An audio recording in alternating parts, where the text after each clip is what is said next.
السلام علیکم ورحمۃ اللہ وبرکاتہ۔ ایک مرتبہ درود شریف پڑھ لیجیے۔ اللہم صلی علی سیدنا شفیعنا و نبینا و حبیبنا و مولانا محمد مبارک وسلم۔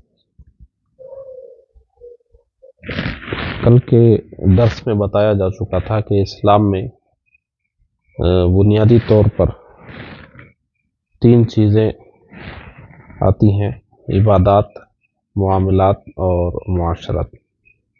عبادات جس میں بندے کا تعلق اللہ کی ذات سے ہے، معاملات جس میں عام لوگوں سے ہمارے تعلقات ہوتے ہیں، اور معاشرت میں گھر اور خاندان کے لوگوں سے ہمارا تعلق ہوتا ہے۔ تو اور آسان لفظوں میں عبادات میں اللہ کے حقوق ہم جانتے ہیں، اور معاملات میں عام لوگوں کے حقوق جانتے ہیں، اور ان سے جو معاملات ہم کر رہے ہیں، خرید و فروخت وغیرہ، اس کے احکام جانتے ہیں، طریقہ کار۔ اور معاشرت میں گھر اور خاندان کے لوگوں کے حقوق جانتے ہیں۔ تو بندے کو سب کے حقوق ادا کرنا ضروری ہے، اللہ کے بھی حقوق، اور گھر اور خاندان کے لوگوں کے بھی حقوق، اور عام مسلمانوں سے جن سے بھی ہمارا کچھ تعلق قائم ہو رہا ہے ان کے بھی حقوق۔ تو اب معاشرت میں نکاح کے موضوع پر بات ہو رہی ہے۔ نکاح کے فضائل اور مقاصد کل ہو چکے تھے۔ آج دیکھیے نکاح کے احکام۔ احکام کا مطلب کیا ہوتا ہے، یعنی نکاح کرنا کیا ہے، وہ فرض ہے یا واجب ہے یا سنت مؤکدہ ہے، مکروہ ہے یا حرام ہے، انہی کو احکام بولتے ہیں۔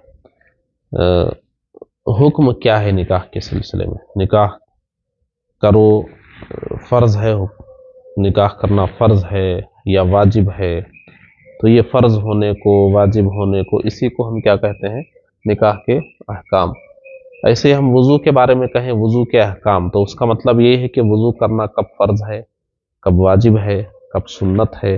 ایسے غسل کے احکام کہیں تو یعنی غسل کرنا کب فرض ہے، کب واجب ہے، کب سنت ہے، کب مستحب ہے، یہ مطلب ہوتا ہے احکام کا۔ تو اس میں دیکھیے نکاح کے احکام میں سب سے پہلے کیا ہے، یعنی یہ حالت پر ہوتا ہے کہ کیسی حالت ہو تو اس وقت کیا حکم ہوتا ہے۔ تو بعض حالتوں میں نکاح کرنا فرض ہے، بعض حالتوں میں واجب ہے، بعض حالتوں میں سنت مؤکدہ، بعض حالتوں میں مکروہ، بعض میں حرام۔ اس میں ایک مسلمان کی حالت یہ ہونی چاہیے، سنت مؤکدہ کی حالت ہونی چاہیے۔ یہ جو فرض کی حالت ہے، واجب کی حالت ہے، مکروہ اور حرام کی حالت ہے، اس سے بچنے کی کوشش کرنا چاہیے، کیونکہ بالعموم یہ حالتیں غلط طریقوں میں مبتلا ہونے کی وجہ سے ہو جاتی ہیں۔ تو اس کو اور آپ گہرائی سے سمجھیے کہ مختصر میں اس کو سمجھیے، پھر تفصیل کروں گا۔ نکاح کرنا کب فرض ہے، یعنی غلبہ شہوت ہو، کسی شخص کو عورتوں کی بہت زیادہ خواہش ہو، اور اس کو یہ یقین ہے کہ وہ اگر نکاح نہیں کرے گا تو زنا میں مبتلا ہو جائے گا، اور وہ مہر دینے پر بھی قادر ہے، بیوی کے اخراجات برداشت کرنے پر بھی اس کو قدرت ہے، اس کی حیثیت ہے، تو اس پر نکاح کرنا فرض ہے۔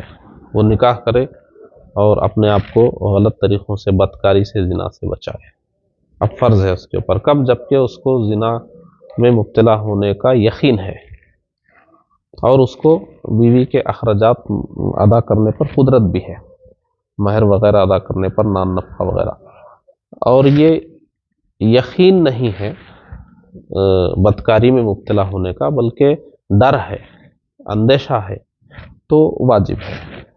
یقین ہو تو فرض ہے، اور یقین نہیں ہے مگر اندیشہ ہے، زیادہ چانس ایسا ہے کہ مبتلا ہو سکتا ہے، اس کو یقین تو نہیں لیکن اندیشہ ہے، ڈر ہے، تو واجب ہے۔ اور کوئی غلبہ نہیں ہے اس کو، عورتوں کی طرف ایسا کوئی غلبہ نہیں ہے۔ اللہ تبارک و تعالیٰ نے ایک مرد کے اندر عورت کی طرف جو میلان، کھچاؤ رکھا ہے، بس وہی ہے، اور اس سے آگے نہیں بڑھا ہوا ہے آدمی کہ اس میں عورتوں کی خواہش میں مبتلا ہو گیا ہے، ایسی حالت اس کی نہیں ہوئی، غلبہ نہیں ہو گیا۔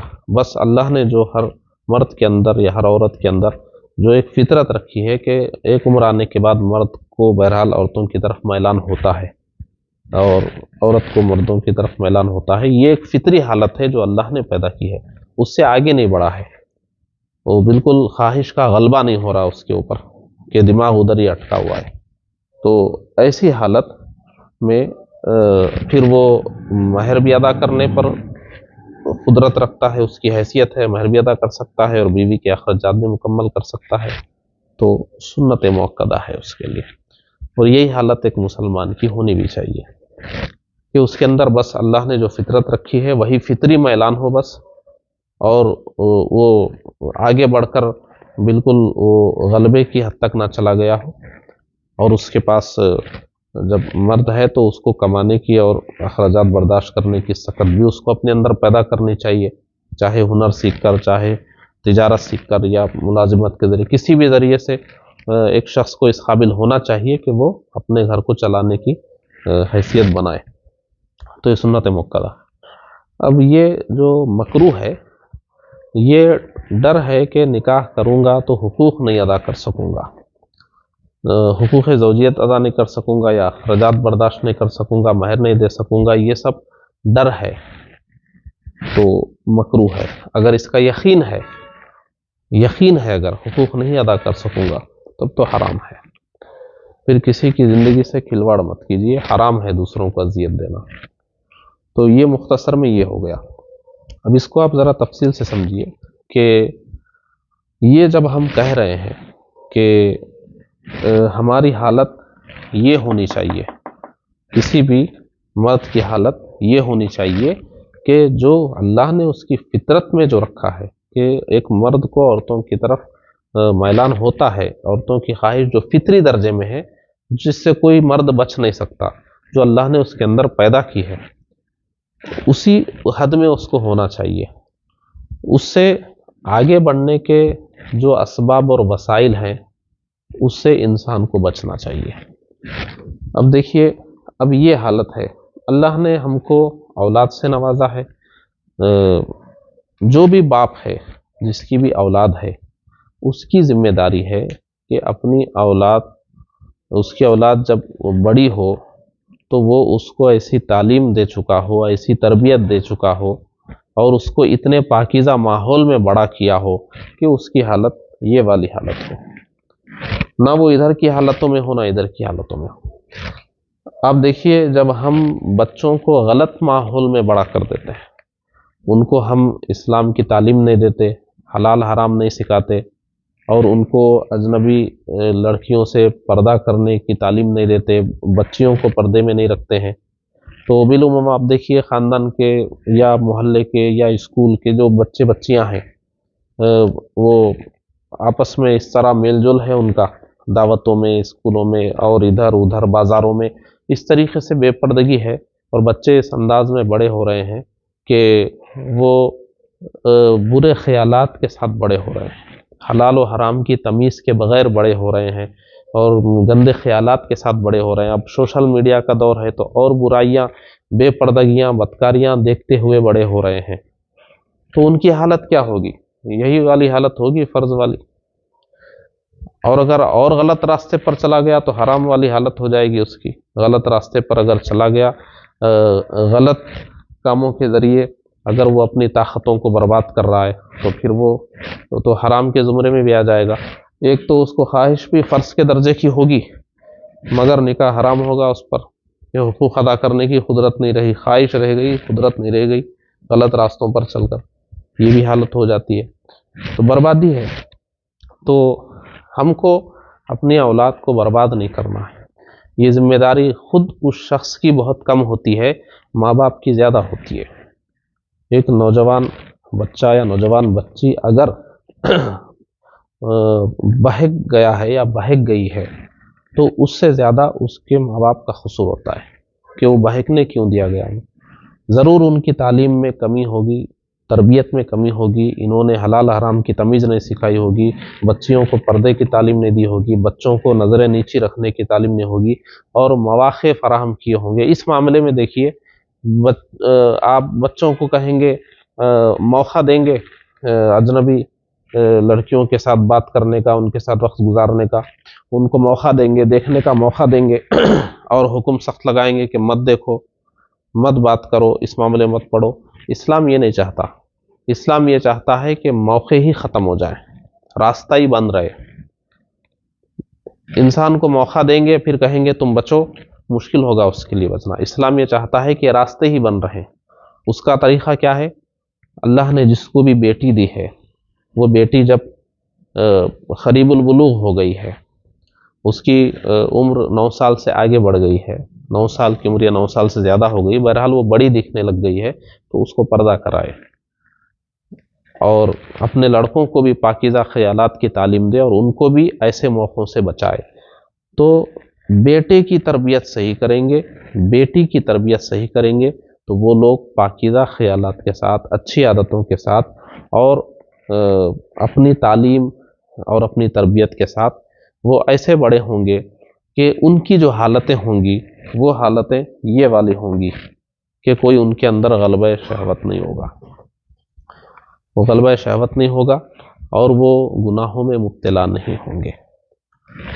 تو یہ غور کرنا چاہیے، اگر کوئی بچہ یا کوئی بچی ماں باپ کی اسلامی تربیت نہ ملنے کی وجہ سے اور صحیح ان کی ذہنیت نہیں ملنے کی وجہ سے، اچھا ماحول نہیں ملنے کی وجہ سے، ماں باپ کی غلطیوں کی وجہ سے اگر وہ برے راستوں کی طرف جانے لگ گئے اور ان کی حالتیں نکاح فرض ہونے کی حالت ہو گئی، تو ظاہر سی بات ہے فرض کو ترک کرنا یہ بھی حرام ہے۔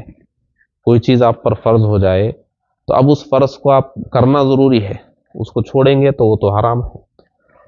تو اب دیکھیے، ہم نے اپنے بچے کو، ہمارا بیٹا ہے، اس کو ہم نے شروع سے اسلام کی تعلیم نہیں دی، تربیت نہیں دی، اس کو ہم نے اجنبی عورتوں سے بھی نہیں بچایا، بے پردگیوں سے نہیں بچایا، برے خیالات سے، بری عادتوں سے، سوشل میڈیا کی گندگیوں سے نہیں بچایا، تو جیسے ہی اس کی عمر 14-15 سال ہو گئی، اب اس کی حالت یہی والی ہو گئی کہ غلبہ شہوت ہو گیا، اس کو برے خیالات میں جی رہا ہے، بری خواہشات میں جی رہا ہے اور اسی کوششوں میں پڑا ہوا ہے، اور اس کے اندر کچھ نہ کچھ کمانے کی سکت بھی ہے، وہ 20 سال کی عمر بھی ہو گئی اور کمانے کی طاقت بھی آ گئی، اس کے اندر قدرت بھی ہے، لیکن اب یہ ہے کہ اس کا نکاح بھی نہیں کیا جا رہا ہے، اس کی حالت بھی فرض والی ہے، تو کیا ماں باپ بری ہوں گے اس سے؟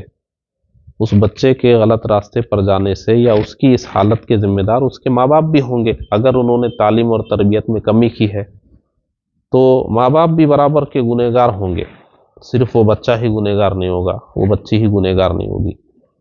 اور ماں باپ یہ سمجھتے ہیں کہ ہم نے بہت دھوم دھام سے شادی کر دی اور ہم نے بہت اچھی تعلیم دلائی، اچھی نوکری ہم نے دلوا دی، اچھی تجارت پہ ہم نے لگا دیا، ہماری ذمہ داری پوری ہو گئی، مگر وہ کتنے گنہگار ہوئے، بچوں کے حقوق کو انہوں نے کیسا تلف کر دیا، یہ غور کرنے والی بات ہے۔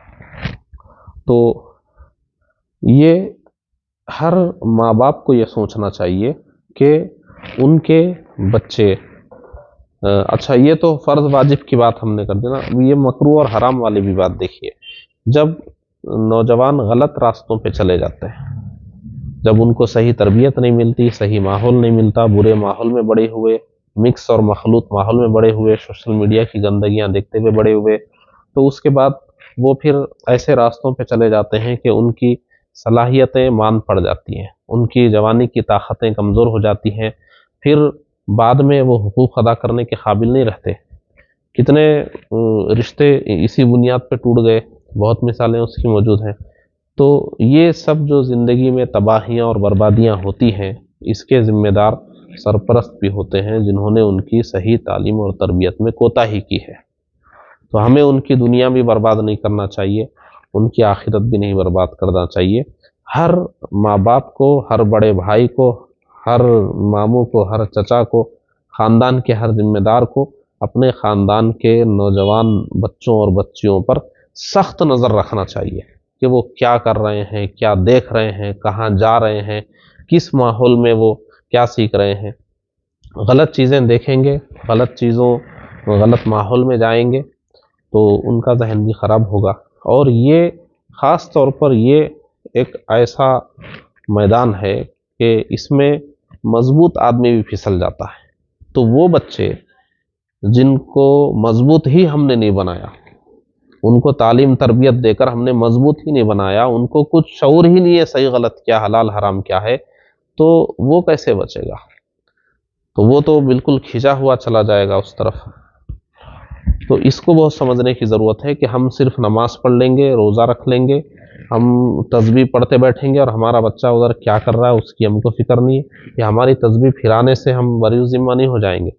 بچے کیا کر رہے ہیں، ہمارے بیٹے کیا کر رہے ہیں، بیٹیاں کیا کر رہی ہیں، بہنیں کیا کر رہی ہیں، یہ سب ہم کو اس کی سخت نگرانی کرنا چاہیے. اس کے بغیر ہم صرف نماز پڑھیں گے، روزہ رکھیں گے، زکوٰۃ دیں گے، صدقہ خیرات کریں گے، قرآن کی تلاوت کریں گے اور کچھ دینی کام کر دیں گے، اس سے ہم بری ذمہ نہیں ہوں گے.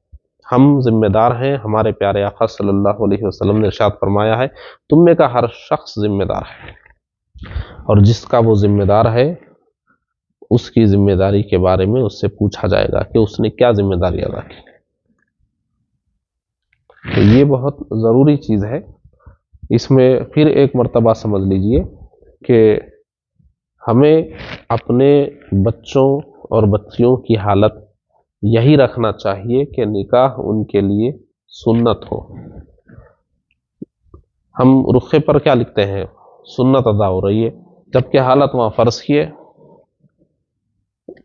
ہم لکھ رہے ہیں کہ بھائی سنت ادا ہو رہی ہے، وہاں واجب ادا ہو رہا ہے. ہم لکھ رہے ہیں سنت ادا ہو رہی ہے، وہاں مکروہ ادا ہو رہا ہے، حرام کام ہو رہا ہے. کیا معلوم کیا حالت ہے؟ ماں باپ کو پتہ ہی نہیں ہے اپنی اولاد کی حالت. تو کتنی بڑی بات ہے آج کے معاشرے میں یہ بولنا کہ سنت ادا ہو رہی ہے. نکاح ہو رہا ہو اور سنت ادا ہو رہی ہے بولنا کتنی بڑی ذمہ داری ہے، کتنی بڑی ذمہ داری ہے یہ. تو ہماری بات بھی سچ ہونا چاہیے، ہم جو لکھ رہے ہیں وہ بھی سچ ہونا چاہیے، تبھی ہم بری ذمہ ہوں گے. اس میں بہت زیادہ رول ہے والدین کا اور اساتذہ کا، خاندان کے بڑے لوگوں کا. سب کو یہ حق ہے کہ بچوں کی ایسی کارکردگیوں پہ روک لگائیں. ماں باپ کو بھی حق ہے، پڑھانے والے اساتذہ کو بھی حق ہے. خاندان میں جو خاندان کے لوگ ہوتے ہیں، کسی بچے کی غلط کاری سے جس کو بدنامی ہو سکتی ہے، خاندان کے لوگوں کو بھی حق ہے. اور اسلام میں خاندان کا بہت تصور ہے. جو ہمارے خاندان کے لوگ ہیں، جو ہمارے چچا ہیں، جو ہمارے ماموں ہیں، اور جو ہماری خالائیں ہیں، پھوپھیاں ہیں، جو ہمارے والد کی جانب سے جو قریبی رشتہ دار ہیں، والدہ کی جانب سے قریبی رشتہ دار ہیں، ان سب کو یہ حق پہنچتا ہے کہ وہ ایک بچے یا بچی کو غلط کاموں کو سے روک سکتے ہیں، ان کی نگرانی کر سکتے ہیں. کیونکہ اگر کوئی لڑکا یا لڑکی غلط قدم اٹھائیں گے، غلط راستے پہ جائیں گے، تو ان سب کی بدنامی ہوگی. ایسا نہیں ہے کہ بھئی وہ ان کا گھر ہے، یہ ہمارا گھر ہے، جیسا کہ آج کل ہو گیا ہے. اب ان کا گھر وہ جانے، اب ہمارا گھر ہم جانے. بھائی کو بھائی سے کوئی مطلب نہیں رہ گیا، اور چچا کو بھتیجے سے کوئی مطلب نہیں رہ گیا، ماموں کو بھانجے سے کوئی مطلب نہیں رہ گیا. ایسا نہیں ہے. اسلامی اعتبار سے قریبی جو لوگ ہیں خاندان کے، وہ جڑے ہوئے ہیں، اور ان معاملات میں سب کو آر پہنچے گا، سب کا نام خراب ہوگا، بدنامی سب کے سر آئے گی. اس لیے سب کو اپنے خاندان کے جو بچے بچیاں ہیں ان کی تعلیم اور تربیت پہ دھیان دینا چاہیے. اب دیکھیے اس وقت جو معاشرے میں شادیاں ہو رہی ہیں، شادیاں، نکاح سنت ہے، سنت ادا کر رہے ہیں، لیکن اس میں کتنے نوجوان نسل کی حالت فرض کی بنا دے رہے ہیں. اس میں جو بجا رہے ہیں، گا رہے ہیں، اور جو مخلوط ماحول ہے، جو ایک دوسرے کے ساتھ شادی سے متعلق جتنی دعوتیں ہیں، آگے پیچھے 5-6 سب دعوتیں ملائیے، خاندان کے بچے بچیاں سب ایسا گھل مل کے کھانا کھا رہے ہیں، باتیں کر رہے ہیں. ایسی مخلوط مجلس ہے، مکس محفلیں ایسی بنی ہوئی ہیں کہ اس میں، اور جو گانے باجے بھی چل رہے ہیں. تو یہ جو نوجوان نسل ہے اسی میں عشق بازیاں سیکھ رہی ہے، اور یہ ناجائز محبتوں کے طریقے سیکھ رہے ہیں. وہ جنسی جذبات اور شہوت کے رجحانات ان کے اندر یہ گانے باجے اور یہ ماحول بیدار کر رہا ہے. تو اب ان کی حالت سنت موقدہ والی کہاں رہے گی؟ اپنی شادی آتے آتے 10-15 شادیوں میں ایک لڑکا شرکت کر رہا ہے، تو تب تک تو اس کی حالت فرض والی ہو جاتی ہے، یا پھر غلط راستوں پہ گیا تو حرام والی. بہرحال اس کا دین یا دنیا تباہ ہو رہا ہے۔ تو اس لیے جو بار بار کہا جا رہا ہے کہ شادیوں کو سادہ رکھیے، گانا باجا مت رکھیے، عورتوں کو الگ رکھیے، مردوں کو الگ رکھیے، پردے کا اہتمام کیجیے، یہ ساری چیزیں جو زور دی جا رہی ہیں اس کا تعلق صرف فضول خرچیوں سے نہیں ہے کہ صرف فضول خرچیاں ہوں گی۔ پیسے برباد ہوتے تو بہت زیادہ بڑی بات نہیں تھی، یہاں نسلیں برباد ہو رہی ہے، صرف پیسہ نہیں برباد ہو رہا ہے، نسلیں برباد ہو رہی۔ ہم اگر شادی صحیح طریقے سے سادہ انداز میں کریں گے، گانا باجا نہیں کریں گے، بہت بڑی بڑی دعوتیں نہیں کریں گے، اور اس میں اہتمام سے یہ جو بے پردگی کے ساتھ عورتیں شریک ہو رہی ہیں، ایسا جو ماحول بنایا جا رہا ہے، یہ غلط ماحول سے بچا کر اگر کریں گے تو اخراجات بھی کم ہوں گے اور اس نکاح میں برکتیں بھی آئیں گی، اور وہ نوجوان نسل کو برباد ہونے کا موقع بھی نہیں ملے گا۔ تو اگر ہم سنت ادا کر رہے ہوں لیکن حرام کام اس میں کر رہے ہیں، گانا باجا کر رہے ہیں، نوجوان بچے بچیوں کو بہکنے کے موقع دے رہے ہیں، پھر ہماری شادی میں کیا برکت ہوگی؟ اور دوسروں کی اولاد کو برباد کر کے ہم نکاح کریں گے، ولیمہ کریں گے، تو ہماری جو اولاد ہوگی وہ اس کی ہم کیا امید کر سکتے ہیں کہ انہیں ایک راستے پر چلنے والی ہوگی؟ دوسروں کی اولاد کو برباد کریں گے تو اس کا وبال اپنی اولاد پر بھی آئے گا۔ تو نکاح کرنے والے کو چاہے وہ عقد ہو چاہے ولیمہ ہو، ذمہ داروں کو سوچنا چاہیے کہ ہم نے اگر گانا باجا رکھا اور عورتوں کی بے پردگی کی دعوتیں ہم نے کی تو جو نوجوان نسل برباد ہوگی اس کی وجہ سے ہمارے اس نکاحی رشتے میں بھی کوئی برکت نہیں ہوگی، ہماری اولاد بھی ہوگی تو کیا بے برکتی آئے گی نہیں معلوم۔ اس لیے بہت دور تک سوچنے اور سمجھنے کی ضرورت ہے۔